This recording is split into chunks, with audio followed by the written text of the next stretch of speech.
Perhaps the most curious funeral on record occurred just at the dawn of the Renaissance, that of the ill-fated Inés de Castro, who was murdered in the 14th century by 3 assassins in her own apartment at Coimbra. Being conveyed, says the Chronicle of Francis João das Reglas, to the chapel of the neighboring convent, her body was arrayed in spotless white and decked with roses. The nuns surrounded the bier, and the Queen Mother of Portugal sat in state. Her crown upon her head and her royal robes flowing around her, as chief mourner, having given an order that the body should not be buried until after the return of her son Don Pedro.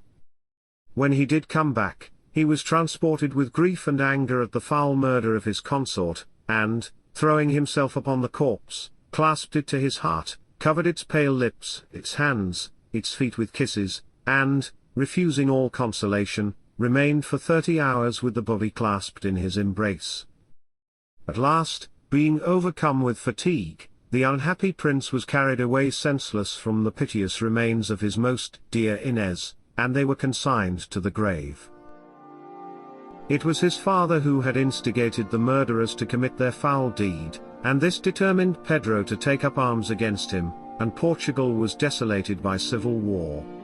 Eventually the reasoning of the Queen prevailed, and peace was restored. Pedro, however, never spoke to his father again until the hour of his death, when he forgave the great wrong he had done him. He now ascended the throne, and his first act was to hunt down the 3 murderers, 2 of whom were put to death, with tortures too awful to describe, and the other escaped into France, where he died a beggar. After this retributive act, Don Pedro assembled the courtiers at Cantandes, and, in the presence of the Pope's nuncio, solemnly swore that he had secretly married Inés de Castro at Braganza, in the presence of the bishop and of other witnesses. Then occurred an event unique in history, continues this contemporary chronicle. The body of Inés was lifted from the grave, placed on a magnificent throne, and crowned Queen of Portugal. The clergy, the nobility, and the people did homage to her corpse, and kissed the bones of her hands. There sat the dead queen, with her yellow hair hanging like a veil round her ghastly form. One fleshless hand held the scepter, and the other the orb of royalty.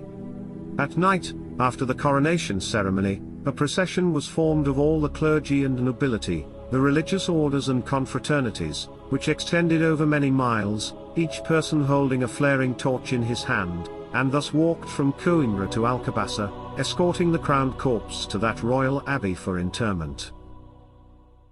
The dead queen lay in her rich robes upon a chariot drawn by black mules and lighted up by hundreds of lights. The scene must indeed have been a weird one.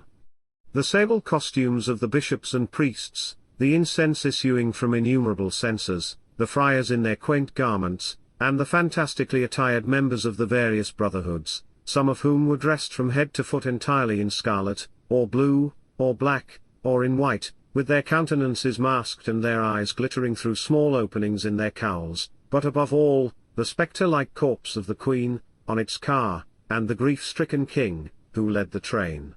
When seen by the flickering light of countless torches, with its solemn dirge music, passing through many a mile of open country in the midnight hours, was a vision so unreal that the chronicler describes it as rather a phantasmagoria than a reality. In the magnificent abbey of Alcobaça the Requiem Mass was sung, and the corpse finally laid to rest. The tomb of Don Pedro is placed foot to foot with that of Inés, so, the legend runs, that at the Judgment Day they may rise together and stand face to face. In 1810 the bodies of Don Pedro and Doña Inés de Castro were disturbed by the French, at the sack of Alcobaça. The skeleton of Inés was discovered to be in a singular state of preservation. The hair exceedingly was long and glossy, and the head bound with a golden crown set with jewels of price. Singularly enough, this crown, although very valuable, was kicked about by the men as a toy and thrown behind the high altar, whence, as soon as the troops evacuated the monastery, it was carefully taken and laid aside by the abbot.